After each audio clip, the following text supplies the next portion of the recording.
بسم اللہ الرحمن الرحیم۔ خوشحالی لانے والی دعا، غم کو خوشی میں بدلنے والی دعا صبح اور شام ایک مرتبہ پڑھ لیا کریں۔ حضور اکرم صلی اللہ علیہ وسلم نے ارشاد فرمایا، جب کسی کو کوئی غم، پریشانی یا فکر لاحق ہو تو وہ یہ دعا پڑھے۔ اللہ تعالیٰ اس کی برکت سے نہ صرف اس کی پریشانی کو دور فرما دیں گے بلکہ اس کے غموں کو خوشی اور راحت میں تبدیل فرما دیں گے۔ صحابہ کرام رضی اللہ تعالی عنہ نے عرض کیا، یا رسول اللہ صلی اللہ علیہ وسلم، ہم لوگ اسے یاد نہ کر لیں؟ آپ صلی اللہ علیہ وسلم نے فرمایا، ہاں، تم بھی اسے یاد کر لو اور تمہارے علاوہ جو بھی اس دعا کو سنے اسے بھی چاہیے کہ وہ اسے یاد کر لے۔ دعا کے الفاظ یہ ہیں، بڑے پیارے الفاظ ہیں۔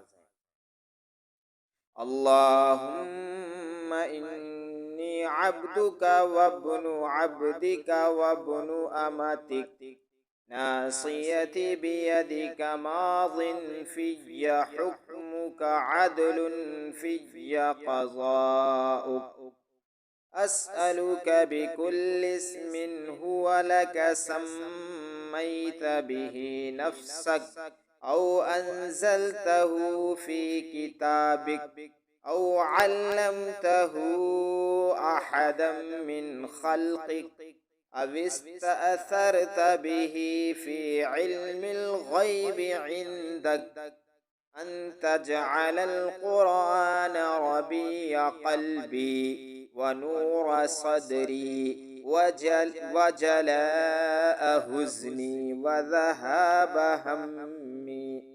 حوالہ مجمع الزوائد۔ ترجمہ: اے اللہ، میں تیرا بندہ ہوں اور تیرے بندے کا بیٹا ہوں اور تیری بندی کا بیٹا ہوں۔ میری پیشانی تیرے قبضے میں ہے، جس پر میرے بارے میں تیرا ہی فیصلہ نافذ ہوتا ہے۔ میرے معاملہ میں تیرا فیصلہ انصاف کے عین مطابق ہے۔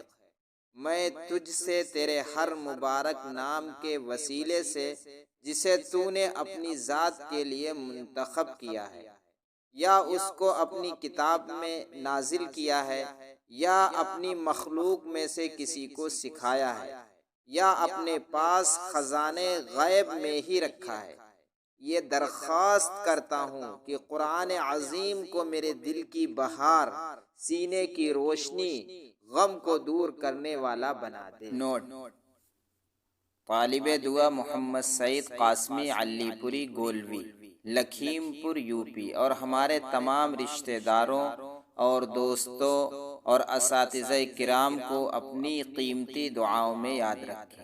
مثلاً حضرت مولانا و حکیم نظام الحق صاحب رحمۃ اللہ علیہ، حضرت مولانا امام علی دانش صاحب رحمۃ اللہ علیہ، حضرت مولانا ذکی اللہ صاحب رحمۃ اللہ علیہ، حضرت حافظ محمد مصطفیٰ صاحب رحمۃ اللہ علیہ وغیرہ۔